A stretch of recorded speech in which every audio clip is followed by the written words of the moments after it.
Sambil menunggu dimulainya sidang vonis untuk Ricky Rizal, kita akan berdialog dengan pakar hukum pidana, Prof. Hipnu Nugroho yang saat ini sudah tersambung lewat saluran Zoom. Selamat siang, Prof. Hipnu. Selamat siang, Mas. Baik, Prof. Hipnu, kalau kita melihat dari kemarin sampai dengan siang hari ini sudah ada 3 vonis yang diberikan oleh hakim dan kesemua vonis yang dijatuhkan sifatnya adalah putusannya adalah ultra petita atau melebihi dari putusan atau tuntutan. Bagaimana Anda menganalisa hal ini? Ya, kalau kita lihat perkara induknya itu adalah Sambo dan Bu PC. Ketika Sambo Bu PC adalah konstruksi hukumnya sudah terpenuhi, maka sekarang tinggal perkara-perkara yang menyertai. Yang menyertai itu diantaranya adalah turut serta kaitannya dengan Kuat Ma'ruf dan Ricky Rizal. Nah, dalam hal seperti ini, yang kita sudut pandangnya sangat berbeda sekali ya. Sudut pandang hakim tampaknya suatu perkara itu sejak awal sudah tahu bahwa ada akan suatu pembunuhan berencana. Ini yang menarik. Tapi pertanyaannya, kalau itu sudah tahu, berarti ya memang apa yang dilakukan betul terbukti itu. Pertanyaan kedua, apakah dia memang betul tahu? Ini yang menjadi, memang dia turut serta, tapi apakah mengetahui kehendak Sambo? Ini yang menjadi perdebatan seperti itu. Karena kalau kehendak meeting of mind itu berarti sejak di mana itu di Magelang, itu memang betul sudah ada suatu perencanaan yang sama. Tapi kalau saya sebagai orang yang di tengah, kayaknya belum. Kehendaknya itu sudah ada, tapi bukan merupakan pembunuhan berencana. Ini yang harus kita bukan merupakan pembunuhan. Jadi ada suatu kehendak untuk melakukan kejahatan, tapi belum tentu pembunuhan. Artinya apa? Ricky Rizal dan Kuat Ma'ruf itu belum tahu otak si Sambo itu seperti apa yang dilakukan. Ini yang saya kira menjadikan bahan bagi penasihat hukum untuk bisa memberikan jalan tengah. Apakah Kuat itu tahu persis dalam otak si VS itu akan melakukan suatu pembunuhan dengan senjata?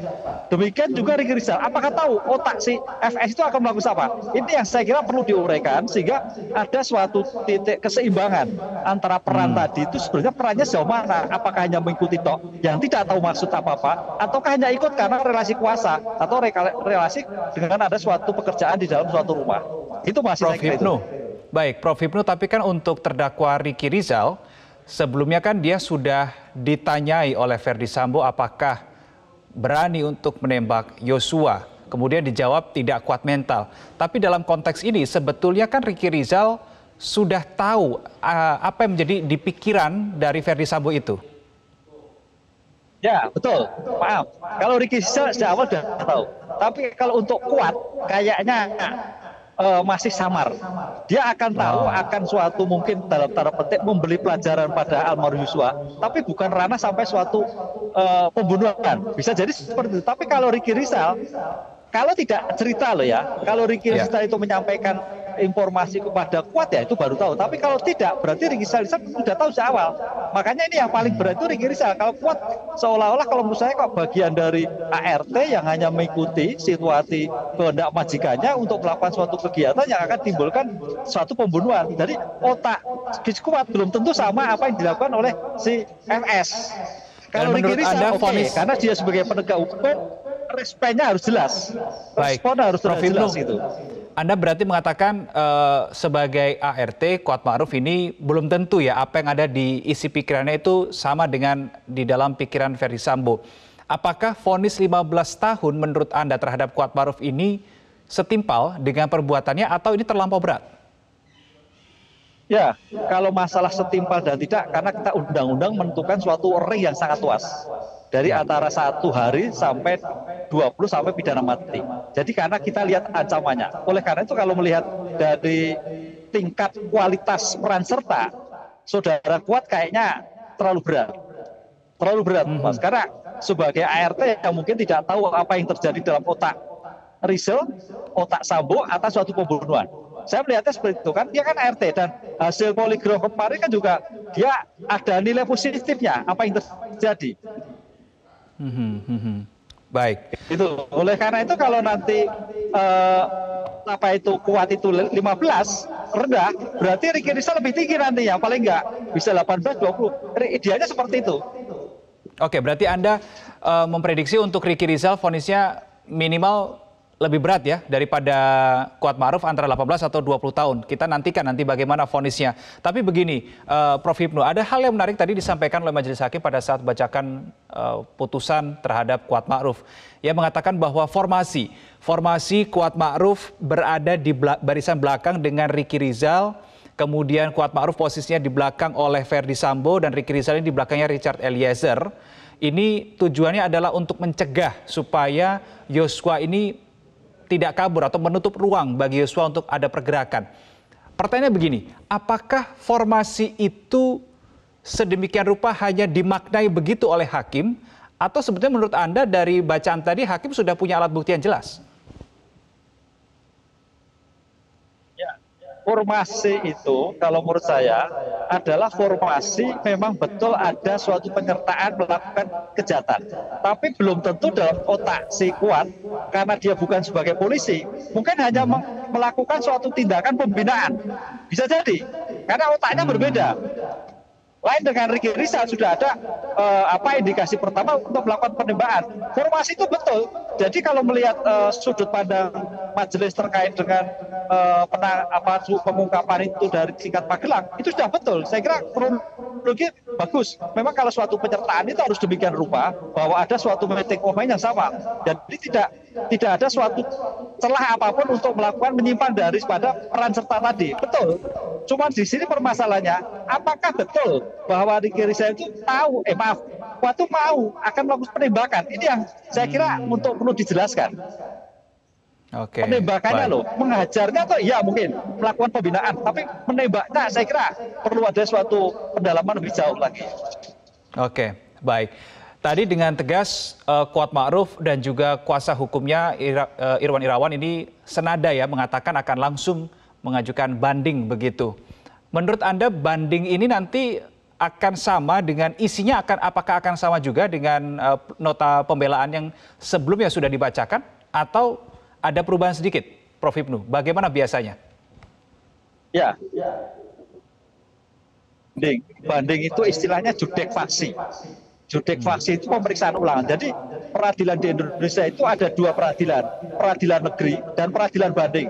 Peradilan negeri adalah memeriksa berkas bukti, peradilan banding juga demikian. Makanya namanya judek faksi, pemeriksaan ulangan. Jadi sangat dimungkinkan sekali ketika ada bukti baru, penasihat hukum bisa menyampaikan lagi atau bisa menguatkan lagi. Ini yang harus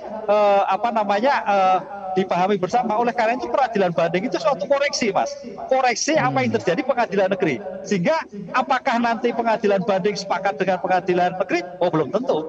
Apakah ia sepakat? Oh ya, tergantung pada bagaimana membuktikan kembali apa yang dilakukan oleh penasihat hukum dan penuntut umum di dalam ranah pemeriksaan ulangan. Makanya katakan pemeriksaan ulangan yang dilakukan sudah terhadap pemeriksaan pengadilan negeri. Nah, pemeriksaan ulangan itu akan dilihat nanti. Oh, ternyata ceritanya benar. Oh, buktinya kurang. Sehingga yang terjadi, ya putusannya bisa naik, bisa turun. Tapi pertanyaannya kalau menurut saya kok turun kan itu. Kalau memang bukti. Tapi kalau tidak ya sama. Makanya di sini tergantung bagaimana nanti penuntut membuat apa istilahnya memori banding, catatan-catatan yang mungkin pada saat di sidang pertama itu tidak disebutkan akan dibuat kembali. Demikian juga penuntut umum membuat memori banding sama-sama karena suatu pemeriksaan ulang apa yang dilakukan di pengadilan negeri.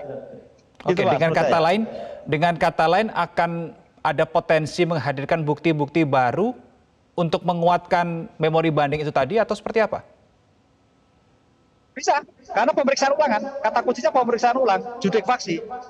Sepanjang ada yang baru, bisa disampaikan. Termasuk pemeriksaan saksi. Cuman pertanyaannya di Indonesia ini dalam tataran implementatif tidak seperti apa yang dilakukan oleh pemeriksaan pengadilan negeri.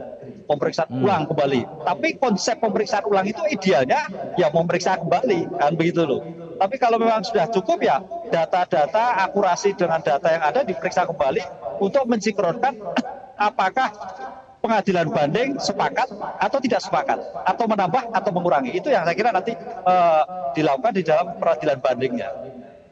Oke, baik. Sekarang kita akan, karena kita sambil menunggu jelang sidang vonis terhadap Ricky Rizal ya, Prof. Hipnu. Kalau kita melihat beberapa hal yang dilakukan oleh Ricky Rizal seperti mengamankan senjata dari Yosua, kemudian pada saat di Duren 3 dia juga mengamankan supaya Yosua ini tidak pergi dari lokasi Duren 3 dengan segala keterangannya ini. Apakah ada nanti hal-hal lain yang menurut Anda kalau dilihat dari persidangan tanggal 17 Oktober sampai dengan saat ini, ada hal-hal lain juga, fakta-fakta lain yang akan mungkin lebih memberatkan Ricky Rizal di pembacaan vonis nanti? Ya, kalau melihat bobot kemampuan, bobot kedudukan, Ricky Rizal agak berat. Tadi katakan, karena Ricky Rizal adalah sebagai penegak hukum, satu. Kedua, Ricky Rizal sudah mengetahui sejak awal bahwa dia ditawari untuk melakukan suatu penembakan.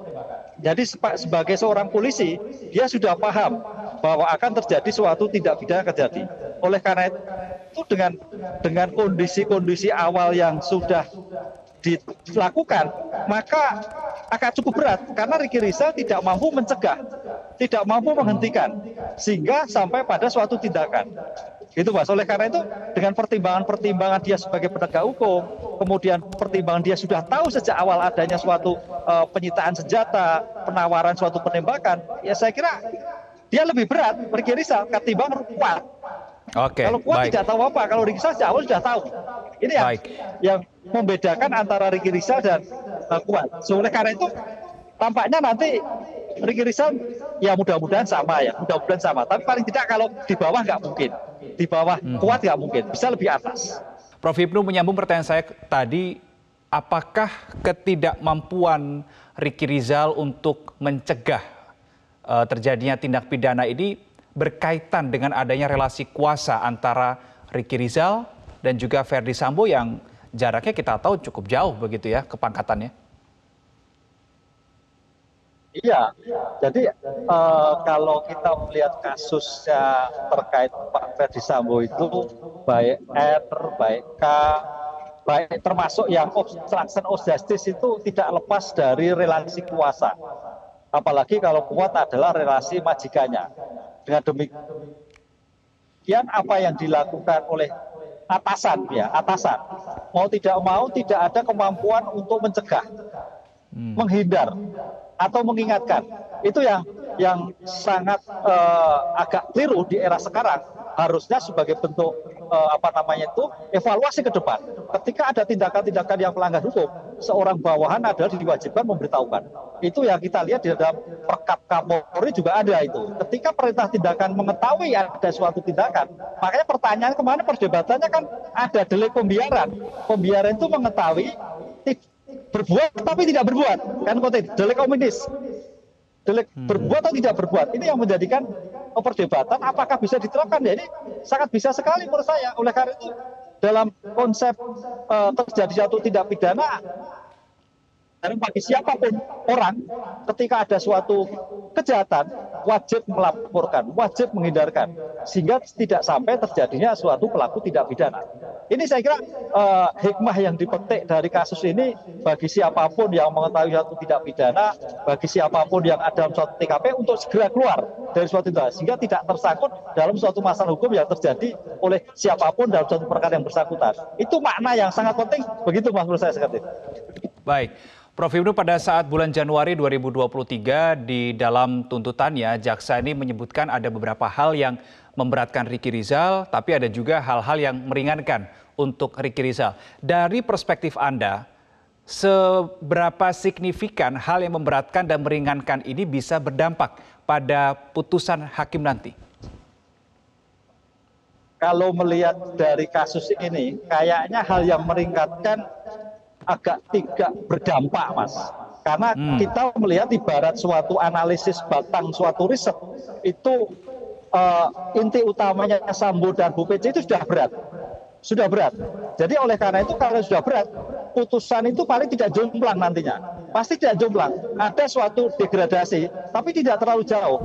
Karena memang betul, Ricky Rizal itu polisi masih muda, masih bisa bermanfaat untuk pengembangan masyarakat. Jadi sangat sayang sekali memang kalau seorang penegak hukum seperti Ricky Rizal masuk penjara sekitar 15 tahun itu suatu yang sangat rugi bagi negara sebetulnya. Tapi itulah kejahatan yang dilakukan. Karena ini suatu kejahatan yang sudah masuk bagian skenario besar Sambo yang sudah diputus pidana mati, ya agak sulit untuk jadi rendah. Minimal sama, tapi itu pun sulit karena Kuat Ma'ruf 15. Ini yang saya kira hukuman ini, perspektif hukuman yang disampaikan oleh hakim kalau dalam ilmu hukum itu sudah bukan masuk lagi rehabilitatif, adalah tapi retributif. Retributif itu pembalasan. Ini yang kita bedakan begitu. Maka pemidana itu di itu ada retributif, rehabilitatif, restoratif. Nah, ketika jumlah besar-besar seperti ini, itu berarti aspek pembalasan. Ya memang karena sudah tadi korbannya meninggal dengan kecil lagi, kemudian menyusahkan orang. Itu saya kira itu memang mau tidak mau ya ambil putusan hakim, putusan yang retributif, yang pembalasan, bukan lagi rehabilitatif. Tapi kalau kita berpikir anak muda sebetulnya rehabilitatif, tapi itu sudut pandang dilakukan oleh majelis hakim. Oke, baik.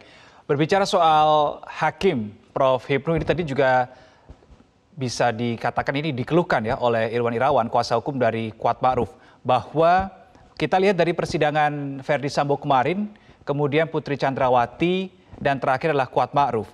Di ketiga sidang ini, di akhir sidang hakim tidak memberikan peluang atau memberikan celah waktu bagi jaksa maupun kepada kuasa hukum untuk memberikan pernyataan apakah akan mengajukan banding atau tidak. Langsung diberitahukan saja mempunyai hak ini, langsung ditutup. Nah, kalau Prof. Hipnu melihat hal ini seperti apa? Apakah wajar hal itu dilakukan oleh hakim atau sebaiknya diberikan dulu kesempatan pada jaksa dan kuasa hukum? Ya, kalau kita bicara ideal harus diberikan karena peradilan itu adalah peradilan due process of law yang memberikan kedudukan yang sama, memberikan kesempatan yang sama. Saya melihatnya mungkin majelis sudah penuh pikirannya, sudah pusing mungkin Mas. Jadi sebetulnya dia tahu ada waktu sampaikan, tapi kayaknya ya itu sebenarnya nggak boleh. Itu bagian dari profesionalisme hakim. Harusnya diberikan yang sama dengan santun. Penasihat hukum, kamu punya waktu untuk 7 hari, demikian juga dengan santun. Jadi itu sudah memberikan kesempatan yang tadinya nadanya tinggi sebagai pembuktian, karena sekarang ada bentuk equal antara penasihat hukum, penuntut hakim, itu harus diberikan hak sama. Ya sama. Idealnya seperti itu. Tapi saya melihatnya karena ya itu sebenarnya nggak boleh, karena itu profesionalisme. Jadi dalam keadaan situasi yang sudah benar pikiran pun harus dalam keadaan santai memberikan. Itu saya kira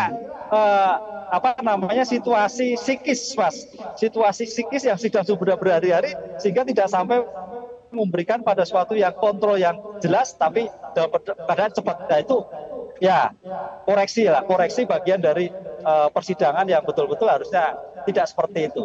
Tapi saya melihatnya tadi suatu situasi yang mungkin sudah orang Jawa sudah bunek lah ya, sudah bunek mengulang kembali dari 4 tersangka ini, terdakwa ini menjadikan udah cepat gitu aja. Ini ya manusiawi Mas, manusiawi. Tapi ya dalam profesionalisme tidak ada seperti itu. Harusnya disampaikan hak yang sama dengan jelas, dengan santun, dengan enak, sehingga ada jawaban yang enak untuk melakukan banding atau tidak banding itu ada pada di sidang peradilan.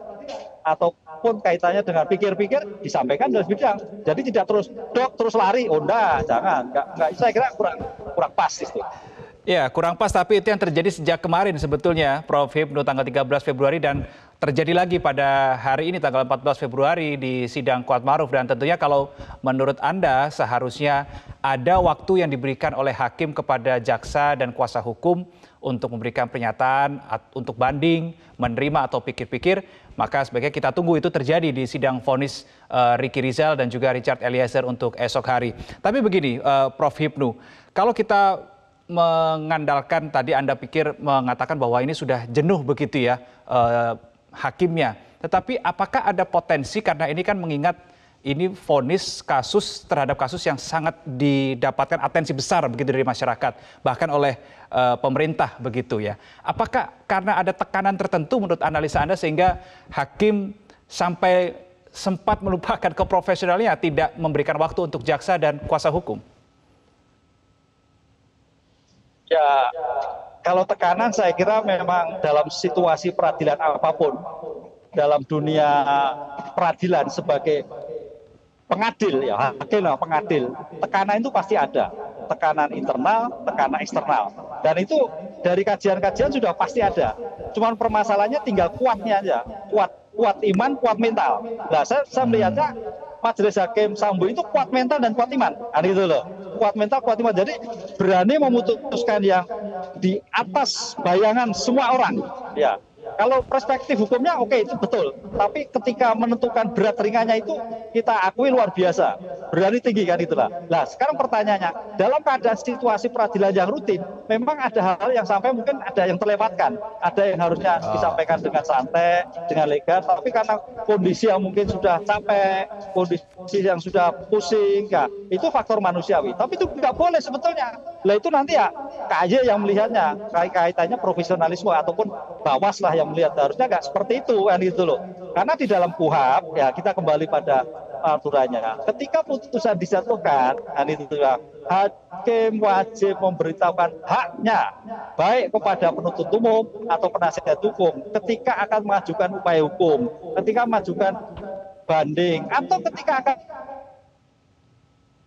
diberikan pikir-pikir, itu dalam keadaan santai loh. Kalau kita melihat, jadi bukan langsung kayak terburu-buru, nggak, santai, enjoy, kita. Karena ini suatu peradilan yang equal yang betul-betul menyamakan, kedudukan yang imbang.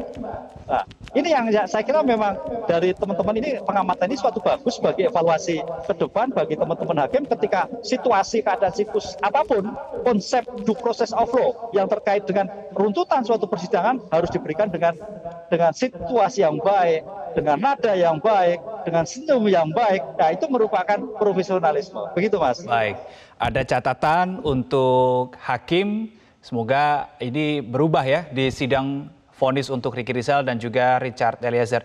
Terima kasih Profesor Hipnu Nugroho, pakar hukum pidana, sudah berbagi sudut pandang siang hari ini di Breaking News Metro TV. Selamat beraktivitas Prof. Hipnu.